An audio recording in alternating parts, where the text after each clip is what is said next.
Terima kasih Anda masih bersama kami di Berita Satu Sore.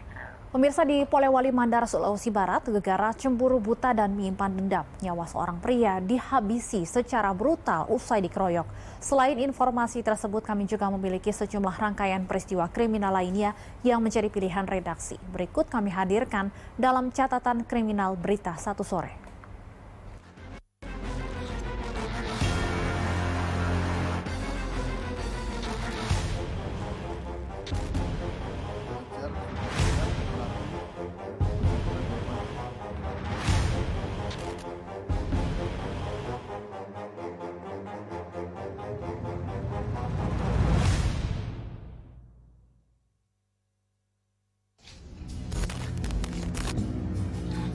Sungguh sadis, gegara cemburu buta dan menyimpan dendam, nyawa pun dihabisi secara brutal.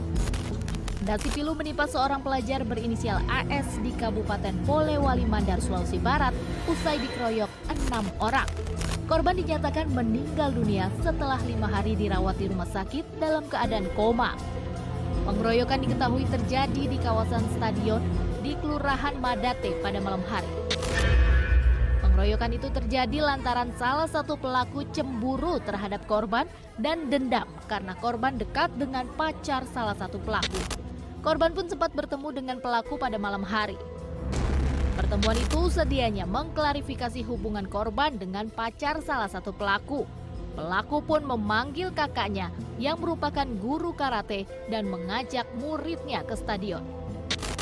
Sementara korban juga kembali ke stadion usai mendapat panggilan itu bersama 6 orang rombongannya. Saat itulah korban diserang. Ironisnya, pelaku melakukan penganiayaan dengan menggunakan double stick dan sebatang kayu secara beramai-ramai. Korban pun mengalami luka lebam di sejumlah tubuh. Ironisnya, korban meninggal dunia usai menjalani perawatan di RSUD Haja Andi Depu Polewali selama 5 hari. Saudara F memukul kepala anak korban, kemudian berlarian mengejar saudara R dan pelaku, mengejar, mendorong, melakukan pemukulan, pengeroyokan sehingga korban sakit dan kita larikan ke rumah sakit umum daerah Haja Andi Depu. Setelah 5 hari dirawat, kita turut berduka cita, turut belasungkawa yang bersangkutan korban saat ini meninggal dunia. Mendapat laporan adanya korban tewas akibat pengeroyokan, polisi pun bergerak cepat menangkap para pelaku. 6 pelaku diantaranya 4 dewasa dan 2 orang anak-anak diamankan di Polres Polman dan ditetapkan sebagai tersangka.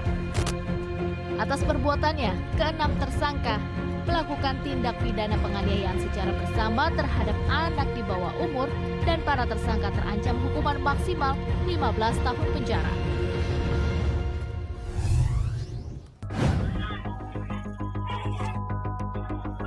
Gegara dendam aksi pengeroyokan memakan korban juga terjadi di Samarinda, Kalimantan Timur.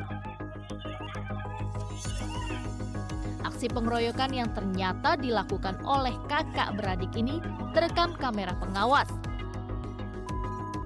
Terlihat jelas di CCTV keduanya secara sadis dan membabi buta melakukan penganiayaan terhadap seorang pemuda di Pasar Kedondong, Sungai Kunjang, Kota Samarinda.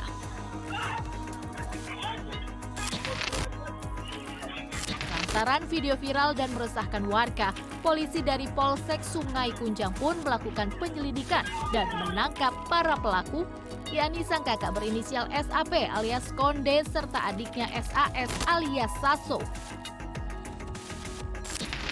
Peristiwa penganiayaan bermula saat salah satu pelaku berkelahi dengan korban gegara cekcok dan dendam. Melihat hal itu, adik pelaku lantas ikut turun tangan membantu kakaknya menganiaya korban. Memang berkelahi dulu, baru datang adiknya mengetahui kakaknya berkelahi. Juga turut juga membantu sehingga itulah terjadi istilahnya 1 lawan 2 pengeroyokan lagi. Kalau senjata tajam korban juga iya, terus pelaku ya cuma yang pelaku masih dalam pencarian. Nah sementara juga diakui bahwa yang dipakai juga itu adalah karena terjatuh dipakai juga oleh adiknya si adik pelaku. Korban pun menjalani perawatan intensif di RSUD Abdul Wahab Syahrani Samarinda. Sedangkan kedua pelaku telah diamankan di Mapolsek Sungai Kunjang, Kota Samarinda dan dijerat penganiayaan berat dengan ancaman hukuman 7 tahun penjara.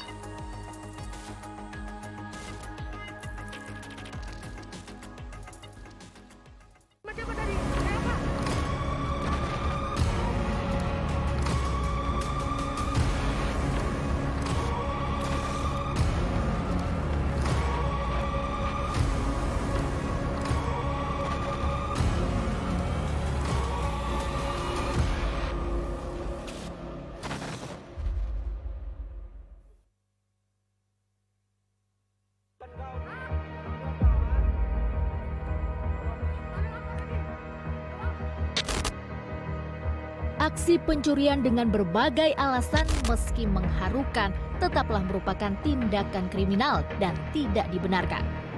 Peristiwa terjadi di Sekolah Menengah Atas atau SMA Negeri 4 Tanjung Pinang.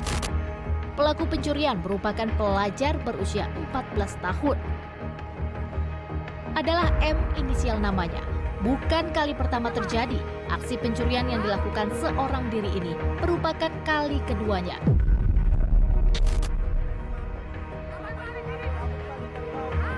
M tertangkap basah oleh penjaga sekolah mencuri di ruang majelis guru di amuk warga yang kesal melampiaskan amarah mereka dengan mengomeli pelaku.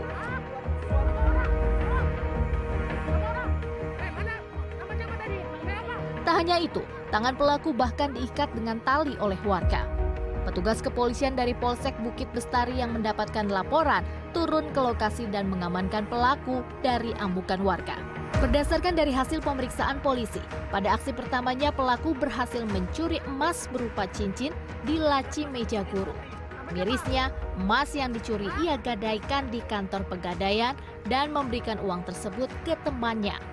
Temannya kemudian memberi uang itu ke orang tua pelaku untuk membeli baju sekolah.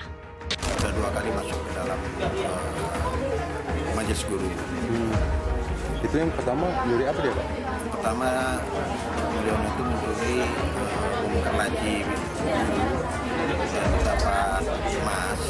Emas sudah digadaikannya ke pegadaian. Terus uangnya dipakai apa? Uangnya kebetulan dia dikasih sama temannya. Barang itu temannya, kemudian ngasih kepada orang tuanya untuk beli baju sekolah.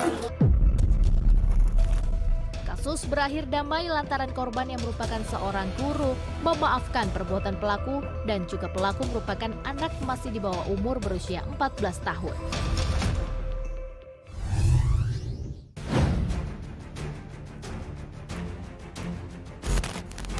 Tak hanya di Tanjung Pinang, Kepulauan Riau, aksi pencurian untuk penuhi kebutuhan juga terjadi di Surabaya, Jawa Timur. Nasib malang dialami seorang pasangan suami istri asal Surabaya ini. Pak Sutri ini nekat mencuri sepeda motor demi biaya persalinan. Istri yang sedang hamil 5 bulan pun terpaksa membantu suaminya untuk mencuri sepeda motor di sejumlah wilayah di Surabaya, yakni Mulyorejo, Kalikepiting, Pacar Keling, Kedung Tarukan, dan Pandegiling. Kejadian berawal saat kepolisian dari Polsek Simokerto, Surabaya mendapat laporan keresahan warga atas kehilangan kendaraan di lingkungannya. Polisi yang bergerak cepat berhasil menangkap pelaku suami istri ini di kosnya di Jalan Endrosono, Surabaya. Berdasarkan pengakuan pelaku, modus yang dilakukan adalah dengan beroperasi saat siang hingga sore hari dengan berpatroli mengincar sepeda motor yang lengah dari korbannya. Istrinya yang hamil 5 bulan berperan untuk mengawasi situasi sekitar. Jika situasi dinilai aman, suami langsung beraksi dengan menggunakan kunci letter T.